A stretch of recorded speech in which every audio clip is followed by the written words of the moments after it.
Pipe line తో జంపన్న వాగులో నిరంతరం నీళ్లు ఇస్తాం. దీనికి సంబంధించిన నిధులు కూడా భక్తులకు ఎప్పుడు కూడా భక్తులకు స్నానాలు చేయడానికి, పవిత్ర స్నానం చేసి సమ్మక్క సారలమ్మను సందర్శించుకోవడానికి అవసరమైన నీళ్లను రామప్ప లక్కవరం చెరువు నుంచి ఇక్కడి వరకు పైప్ లైన్ వేసి శాశ్వతంగా నీటి సమస్యను కూడా ఈ రోజు మనము ఏర్పాటు చేయాలని అనుకుంటున్నాం. అందుకే మిత్రులారా,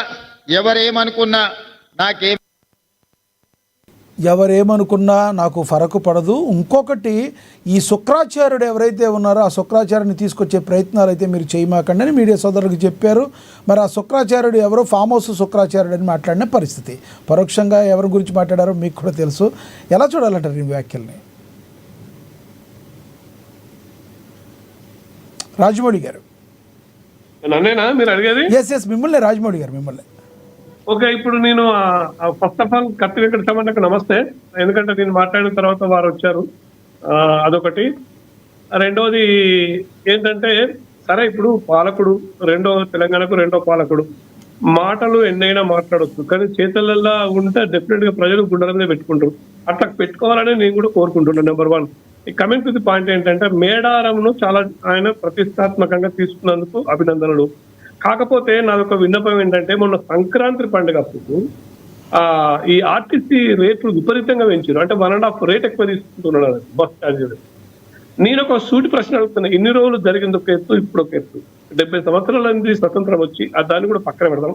తెలంగాణ వచ్చిన తర్వాత కూడా ఇప్పుడు కత్తి వెంకట సామాన్ ఒక మాట అన్నాడు, మేము ఎంఐఎం పార్టీని గెలిపిస్తాం, మాకేమొస్తుంది, వాళ్ళకి కూడా మీద పిల్లి అని అంటారు. సరే, మీ మధ్యలో ఏం పొత్తుందా లేదా అనేది దేవునికి తెలుసు, అది పక్కన పెడదాం, అది కాంట్రవర్సీ కాదు. మీరు మాత్రము వాళ్ళకు అంటే ఒక మతానికి భయపడుతున్నారు అన్నది మాత్రం నెంబర్ 1, అది సత్యం. ఇంకోటి, మీరు కరెంటు విషయం కూడా అన్నారు, కరెంటు బిల్లులు వసూలు చేస్తలేరు అన్నారు, దానికి కూడా అన్న దగ్గర సమాధానం ఉండదు, దాంట్లో మనం పక్కన పెడదాం. నా వ్యక్తిగతంగా నేను కోరుకునేది ఏంటంటే, అంటే నేను ఒక్కనే కాదు, తెలంగాణ ప్రజలు మనస్ఫూర్తిగా కోరుకునేది ఏంటంటే, ఈ సమ్మక్క సారక్కకు తరలి వెళ్తున్న భక్తులకి కనీసం ఆయన ఇవన్నీ కట్టడాలు ఇవన్నీ షోపుటప్, ఇది జనాలు అందరికి తెలుసు, ఆ కాంట్రాక్టర్ కూడా సగం బతుకుతాడు అని చెప్పేసి. కానీ ప్రత్యక్షంగా భక్తులకు జరిగే హెల్ప్ ఏంటంటే, కనీసం మీరు ఈ స్త్రీలకు ఇచ్చే దాన్ని ఫ్రీ బస్ కాసేపు పక్కన పెట్టి అట్లీస్ట్ మినిమం ఛార్జ్ అన్న తీసుకుంటే, నేను పూర్తిగా ఉచితంగానే నేను అడగడం లేదు, ఎందుకంటే ఆర్టీసీ బతకాలి కదా, కనీసం ఎంత ఛార్జ్ ఉందో అంత తీసుకుంటే బాగుంటుందని చెప్పేసి చాలా మంది, కొంతమంది తెలంగాణ ఉద్యమకారులు, మేధావులు, వీళ్ళందరూ నిన్న మొన్న మేము డిస్కషన్ జరుగుతున్నాయి. ఇక్కడ మేము డిస్కషన్ చేసిన పాయింట్ ఇది. వారు విజ్ఞతతోని కత్తి వెంకట సమానం ద్వారా ఆయనకి ఏమైనా మెసేజ్ వెళ్తే ఆ విషయంలో ఆయన జాగ్రత్తగా వహించి ప్రజలకు, భక్తులకు డైరెక్ట్ గా హెల్ప్ అయ్యేటట్టు చేస్తే బాగుంటుందని నేను కోరుకుంటున్నాను. ఇంకా అనదర్ పాయింట్, ఇంకా కాంట్రవర్షియల్ గా మాట్లాడాలంటే, నిన్న మొన్న సోషల్ మీడియాలో బాగా హల్చల్ అవుతుంది.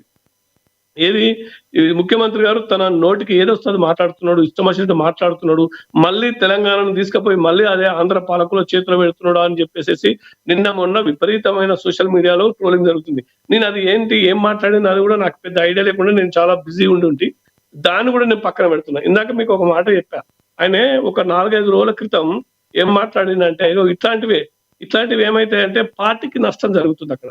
సరే, పార్టీకి నష్టం జరిగిందా లేదా అని మనం ఎవరైనా చెప్పడానికి, కానీ ప్రజల లోపల ఒక వ్యక్తి, ఒక హోదాలో ఉన్న వ్యక్తి ప్రజలని ఎంత నికృష్టుగా చూస్తున్నాడు, ఎంత నీచంగా చూస్తున్నాడానికి ప్రత్యక్ష తార్కాణం ఏంటంటే, అరే బండ్లల్లా ఎవడన్నా సిగ్నల్ జంప్ అయినోడు లేకుంటే చాలను వడ్డోన్ మీద ఇమ్మీడియట్ గా మీరు బ్యాంకులకు వెళ్ళి అమౌంట్ కొట్టేసేయండి అన్నట్టు ఆయన అట్లా మాట్లాడిండు.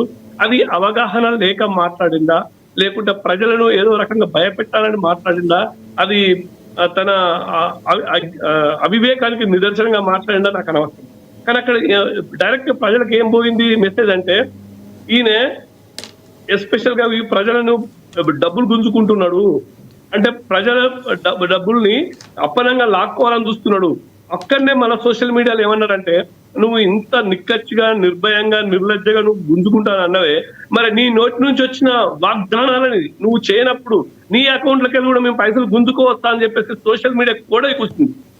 ఇది ఒక ముఖ్యమంత్రి హోదాలో ఉన్న వ్యక్తి అనదగ్గ మాటలు కావు. అట్లాంటి నోరు జారిన మాటలుతుంది. దాని మీద ఆయన మన రెస్పాన్స్ కూడా ఏమి ప్రజలకు సంజయ్ కూడా ఇచ్చుకోలేదు. అదే వాళ్ళ విజ్ఞత వదిలేద్దాం.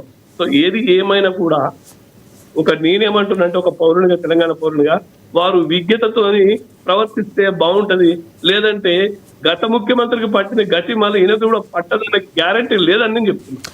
అయితే రాజమౌళి గారు ఇంకొకటి సీఎం రేవంత్ రెడ్డి గారు కావచ్చు, కేసీఆర్ గారు కావచ్చు, మీరు అన్నట్టు వీళ్ళందరూ కూడా కొన్ని పదాలు యూజ్ చేయటం అనేది ప్రస్తుత రాజకీయాల్లో వచ్చే వాళ్ళకి రావాలన్న వాళ్ళకి ఇబ్బందులు కలిగే అవకాశం ఏమైనా ఉందంటారా? డెఫినెట్ గా ఉంది. ఎందుకంటే రాష్ట్ర ఆయన అనుభవించింది కదా. ఇంతకుముందు మనం పాపం చేస్తే వచ్చే జన్మలను ఏ జన్మలేదు ఇక్కడ అనుభవించిపోతున్నారు. ఆయన ప్రతి మాటతోని ఆయనకు నష్టం జరిగింది పాత ముఖ్యమంత్రికి. ఇప్పుడు ఈయన ఏదైతే మాట్లాడుతారో అది ప్రజలకు నొచ్చుకునే మాట ఏదైతే ఉంటుందో డెఫినెట్ గా అనుభవిస్తాడు. దాని పర్యవసానం ఇమీడియట్ గా తగ్గుతుంది. అది అయితే ఇంకొకటి ఏదైతే ఈ ఆదిలాబాద్కు సంబంధించి కావచ్చు, లేదంటే ఖమ్మం జిల్లాలో కావచ్చు, ఇప్పుడు కొత్త వాటిలన్నిటికీ కూడా శంకుస్థాపనలు చేయడాన్ని ఎంతకాలంలో ప్రభుత్వం వీటిని కంప్లీట్ చేసే అవకాశం ఉందంటారు? ప్రాజెక్ట్స్ అది మనం చెప్పలేము. అది వాళ్ళ విజ్ఞతకు ఉంటుంది, వాళ్ళ కాంట్రాక్టర్ బట్టి ఉంటుంది, వీళ్ళు ఇచ్చే ఫండ్స్ ని బట్టి ఉంటుంది, వీళ్ళు తీసుకునే కమిషన్. నేను అనేది ఇంకోటి, కేంద్ర ప్రభుత్వం కాంగ్రెస్ ప్రభుత్వం ఉన్న రాష్ట్ర సర్కార్కి మరి నిధుల్ని చేకూర్చడం లేదు అని కాంగ్రెస్ వాదన. ఇవ్వాల్సిన అమౌంట్లు మాకు ఇవ్వడం లేదు, రావాల్సిన నిధులు వదలడం లేదు, ఒక కంట్లో అన్నం ఒక కంట్లో సున్నం పెడుతుంది బీజేపీ అని చెప్తున్నారు. వాస్తవం ఉందంటారా దీనిలో? ఎస్ రాజమౌళి గారు, మీ దగ్గర సిగ్నల్ తక్కువ ఉన్నట్టుంది. వెంకటస్వామి గారు వాయిస్ వినబడుతుందా? చెప్పండి. ఎస్ రాజమౌళి గారు మాట్లాడింది యాక్సెప్ట్ చేస్తారా మీరు? అంటే అది నాకు కొద్దిగా కట్ అయింది. వారు భాషకు సంబంధించి ఇదే మన ఛాలెంజ్ గురించి కదా వారు మాట్లాడారు. ఎస్ ఆయన ఆ రకంగా ఇచ్చిన హామీలన్నీ నెరవేర్చడం లేదు అని చెప్పి సోషల్ మీడియాలో వస్తుంది. ఈ రకంగా చరాలను బ్యాంకు ఈఎంఐలు ఏ విధంగా గుంజుకుంటాం ఆ రకంగా గుంజాలని చెప్పటాన్ని ఆయనకి అవగాహన లోపంగా ఆయన చెప్తున్నారు రాజమౌళి గారు. అంటే వారు ఆ కనెక్టివిటీ ఏంటంటే పోలీస్ మధ్యన ఛాలెంజ్ కు వేవింగ్ ఇస్తున్నారు కదా, 25%.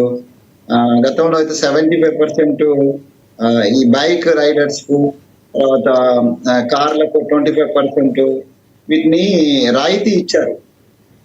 అయితే అదే రకంగా మళ్ళీ రాయితీ ఇచ్చేది ఇప్పుడు మున్సిపాలిటీలో కూడా ఇప్పుడు మళ్ళొక అదే రాయితీ ఇస్తున్నారు కదా. అట్లా రాయితీ ఇవ్వడం వల్ల వాళ్ళలో నిర్లక్ష్యం పెరిగి ఈ సిగ్నల్ క్రాసింగ్ ఇవన్నీ జరిగి వాళ్ళ బాధ్యత అంటే దాని తర్వాత కంటిన్యూషన్ లో చూడండి మీరు ఏమన్నా అంటే ఈ బాధ్యత అంటే ఒక యాక్సిడెంట్ జరిగి ఏదైనా ప్రాణం పోతే మొత్తం కుటుంబానికే ఇబ్బంది అవుతుంది. కాబట్టి ఆ విషయంలో కొద్దిగా కఠినంగానే వ్యవహరించాలి అనేటువంటి మాట దాని కంటిన్యూషన్. అది యాక్చువల్లీ అంటే గుంజుకోవాలనేటువంటి ఉద్దేశం కాదు, కానీ సో అది అంటే ఆ కనెక్టివిటీ ఆయన రిజిస్ట్రేషన్ దీన్ని ఇంకో రకంగా కూడా చేయొచ్చు అంటారు. ఇప్పుడు ఎంత పెద్ద బాగా ఆలోచించే వ్యక్తి కూడా ఏదైనా చిన్న పొరపాట్లు చేయటం కామన్.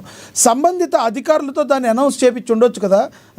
ఒక సీఎం అయిన ఆయన అలా మాట్లాడేటప్పటికి ఇప్పుడు వరకు చేసిన ప్రజల్లో ఒక నెగిటివ్ కోణాన్ని మరి ప్రతిపక్ష పార్టీలు అయితే ఊరుకోవు కదా. ప్రజల్లో ఏమైనా నెగిటివ్ వచ్చే అవకాశం ఉందంటారా? సంబంధిత అధికారులు దాన్ని చెప్తే సరిపోయేదంటారా? అంటే వాస్తవమే, దానికి బహిరంగ ప్రకటన అక్కర్లేదు. బహిరంగ ప్రకటన అక్కర్లేదు, అధికారుల ద్వారానే. మరి ఇప్పుడు మేము ఇంకా ఎగ్జామ్షన్ ఇప్పుడైతే ఇయ్యలే, యాజ్ అన్ నౌ ఇయ్యలే.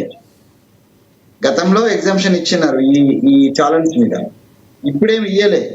ఇవ్వబోతుండ్రా ఏమో మరి, అది అనౌన్స్ చేద్దాం అనుకున్నారా అది పోలీస్ డిపార్ట్మెంట్, అందువల్ల ఆయన చెవిలో పడి లేకపోతే ఆయనకు చెప్పడం వల్ల ఇమ్మీడియట్ గా రియాక్ట్. ఎందుకంటే జనరల్ గా ఇది కన్నా ఒక కొంత అంటే వారు కొంచెం